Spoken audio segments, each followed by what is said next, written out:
Hey everyone, Normal Guy of the North here, and welcome back to the channel. Today we're going to drive measurable value for your progression strategy by walking through a structured, optimized approach to grinding tech tree ships in World of Warships. A lot of players burn resources too early. They spend free XP inefficiently, they blow through economic bonuses at low tiers, they buy the wrong modules, they struggle with credits, and they stall out halfway up a line. Today we're going to fix all of that.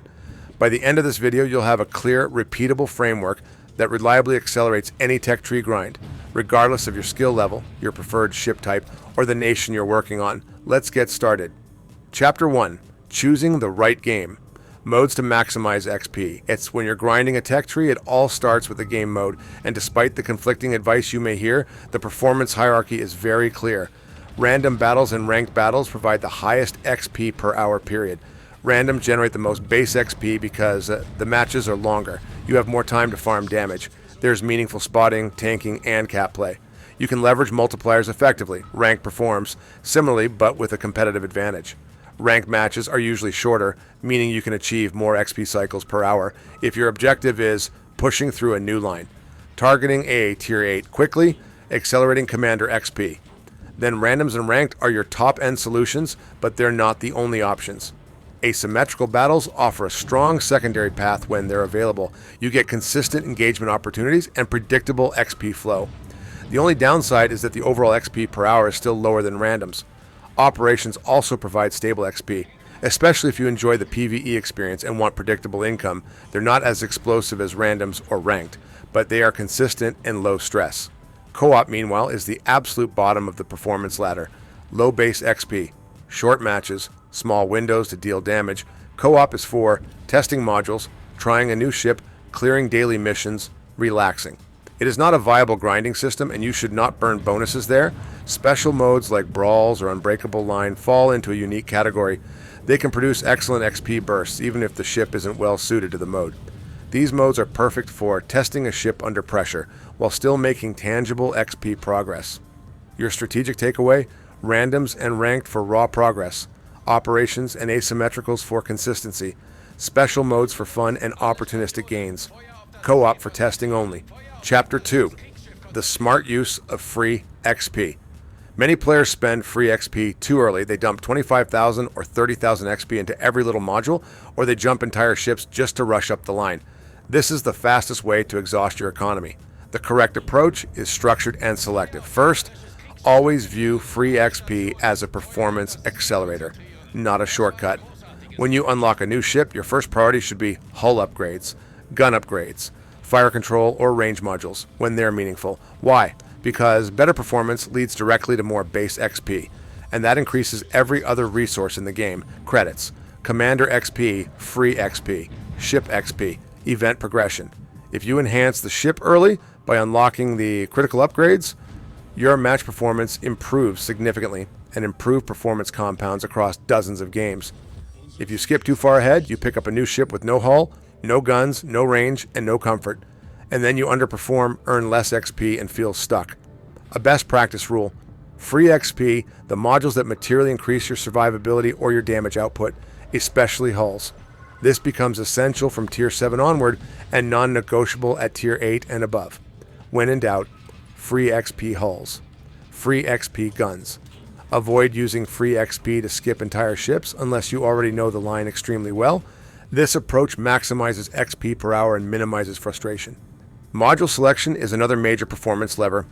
From tier 5 onward, you should be installing modules on every ship you intend to play more than a handful of matches in. The core logic is simple.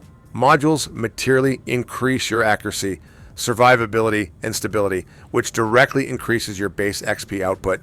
The priority modules across most ships are Aiming Systems Modification 1 improves accuracy and tightens shell grouping. This is a foundational upgrade. Damage Control System Modifications enhances survivability and reduces downtime from fires and flooding. Propulsion or Steering Mods provides mobility and allows for more dynamic engagements.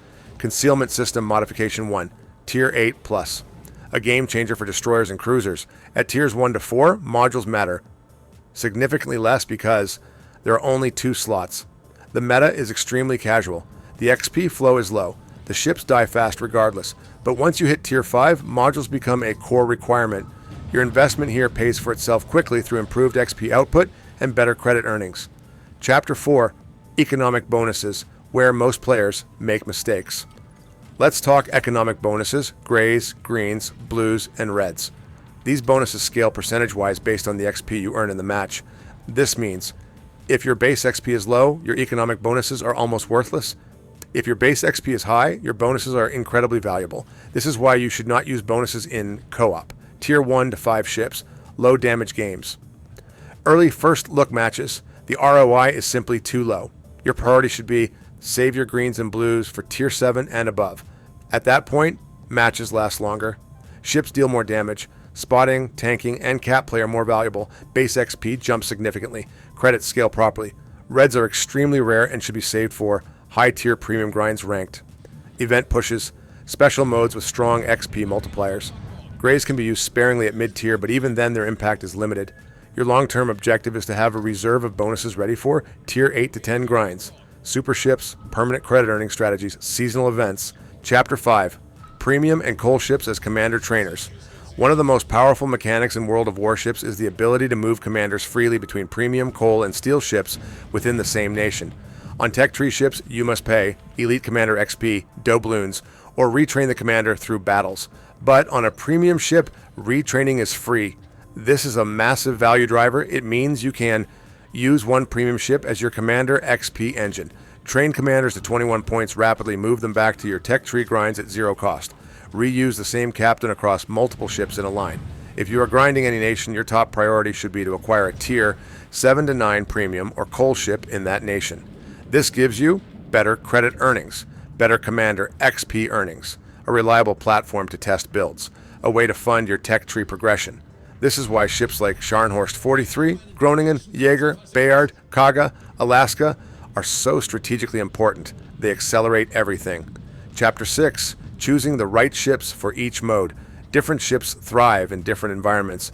If you enjoy operations and want consistent XP, battleships and cruisers give you the most predictable results. They have durability, turret arcs, and controlled pacing.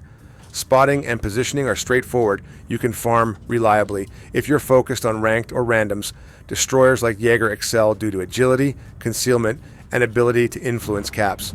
Gunboats can also drive strong XP outcomes with consistent engagements. Coal destroyers like Groningen are phenomenal in randoms and ranked thanks to their utility profile, but they're less stable in operations because movement and timing are more restrictive. Your goal is to align ship choice, game mode, economic bonuses, commander training. When these 4 elements line up, your grind efficiency goes through the roof. Chapter 7, Signal Flags, the hidden credit sink. Many players underestimate how expensive signal flags are. If you load every premium signal and every utility flag, your per match cost can exceed 1 million credits, sometimes more. That completely destroys your credit economy. The correct approach is simple. Save expensive signals for high-tier ships when running high-value economic bonuses. At low and mid-tiers, use only ramming flag, 12,000 credits. Secondary battery flag, 48,000 credits if running secondaries. Avoid fire extinguishing flags, full survivability suites, premium effect flags. They cost 96,000 credits or more each, not sustainable for new or mid-level players. Your goal is to use signals intentionally, not emotionally. Every flag needs to justify its credit cost relative to the match you're entering. Chapter 8. The value of a 10-point commander. If you want to accelerate your grind dramatically, invest in a 10-point commander for the line you're planning to play. Cost 1,500 doubloons or 35,000 coal. The early advantage is massive. For destroyers, a 10-point baseline gives you preventative maintenance, last stand, survivability expert, concealment expert. That's more health, better concealment, less model damage, more uptime, greater survivability. For cruisers and battleships, similar scaling applies. A 10-point commander reduces the struggle curve of a new ship by a huge margin and gets you into competitive matches much faster. Once the commander reaches 21 points, all excess XP converts into Elite Commander XP, which you can use to retrain other captains, buy skill points, build new lines faster. This is how veteran players maintain momentum across dozens of ships. Chapter 9. Managing port slots and ranked rewards. Most new players hit a port slot wall quickly. You get several free slots through event passes and missions, but eventually you need more port slots cost doubloons. But here's the good news. Ranked gives you doubloons on repeat. Every 2-week season resets your rewards. Whether you're in bronze, silver, or gold, you earn steel doubloons, Research Bureau points. These rewards accrue rapidly and can be reinvested into new port slots, premium captains, signals, ship upgrades, premium ships, Research Bureau upgrades. Ranked is not just a competition mode, it's an economic engine. If you participate consistently, your in-game finances grow dramatically, and that wraps up the structured, performance-driven framework for grinding tech tree ships efficiently in World of Warships. If you follow this model, choose the right game modes, use free XP strategically, invest in models at the right tiers, save your bonuses for high-yield opportunities, use premium ships to train commanders, align ships to the correct modes, control signal costs, leverage ranked for economic growth, you will see a measurable increase in XP per hour, credit stability, and overall progression speed. If you have any questions, drop them in the comments and I'll be happy to help. Thanks for watching, I do appreciate it, and please feel free to click on the videos on your screen for more World of Warships content. But as always, take care, stay safe, and I wish you all the best. See you in the next one, and bye for now.